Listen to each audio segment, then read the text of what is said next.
कभी सोचा है कि जो चीज कल 100 रुपए की थी वो आज 120 की कैसे हो गई और अगले महीने शायद 150 की हो जाएगी। आखिर चीजें इतनी तेजी से महंगी क्यों होती जा रही हैं? इस सवाल का एक ही जवाब है, इन्फ्लेशन। तो ये इन्फ्लेशन क्या भला है? आसान भाषा में इन्फ्लेशन का मतलब है पैसे की वैल्यू का कम होना और चीजों की कीमत का बढ़ जाना। जैसे अगर आज 100 रुपए में आप 1 किलो चावल खरीद सकते हो और कल उसी 100 रुपए में सिर्फ आधा किलो चावल मिले, तो इसका मतलब आपका पैसा कमजोर हो गया है। लेकिन पैसा कमजोर क्यों होता है?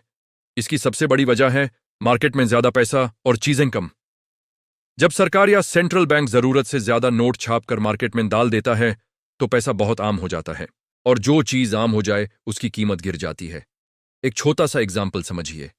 मान लो एक गांव में सिर्फ 10 रोटियां हैं और खाने वाले भी 10 लोग हैं, तो हर किसी को एक रोटी मिल सकती है। अब अगर लोग 20 हो जाएं लेकिन रोटियां सिर्फ 10 ही रहें, तो क्या होगा? लोग उसी एक रोटी के लिए ज्यादा पैसा देने को तैयार हो जाएंगे और रोटी महंगी हो जाएगी। असली प्रॉब्लम तब आती है जब चीजों की कीमत तो तेजी से बढ़ती है लेकिन हमारी सैलरी उतनी तेजी से नहीं बढ़ती। इसलिए हमें लगता है कि हम पहले से ज्यादा कमा तो रहे हैं लेकिन फिर भी गरीब होते जा रहे हैं। और इसमें फ्यूल का बहुत बड़ा हाथ है। जब पेट्रोल डीजल महंगा होता है तो ट्रांसपोर्ट, बिजली, फैक्ट्री का खर्चा, सब कुछ महंगा हो जाता है। इसलिए पेट्रोल की कीमत पूरी इकोनॉमी को हिला देती है। इन्फ्लेशन का एक कड़वा सच ये भी है कि इससे अमीर और गरीब और मिडिल क्लास और ज्यादा पिस जाती है। अमीर लोग अपना पैसा प्रॉपर्टी, गोल्ड, स्टॉक्स या बिजनेस में इन्वेस्ट करके महंगाई से बच जाते हैं। लेकिन आम आदमी कैश बचाता है और कैश की वैल्यू इन्फ्लेशन में सबसे तेजी से गिरती है। तो इसका हल क्या है?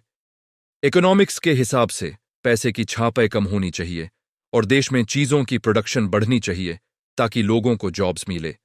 और हम आम लोगों के लिए जरूरी है कि हम नई स्किल्स सीखें, एक्स्ट्रा इनकम के जरिए बनाएं और सिर्फ कैश पर निर्भर ना रहें। महंगाई कोई एक्सीडेंट नहीं, ये एक सिस्टम का नतीजा है। जब तक आप इस खेल को नहीं समझेंगे, महंगाई आपको कंट्रोल करती रहेगी।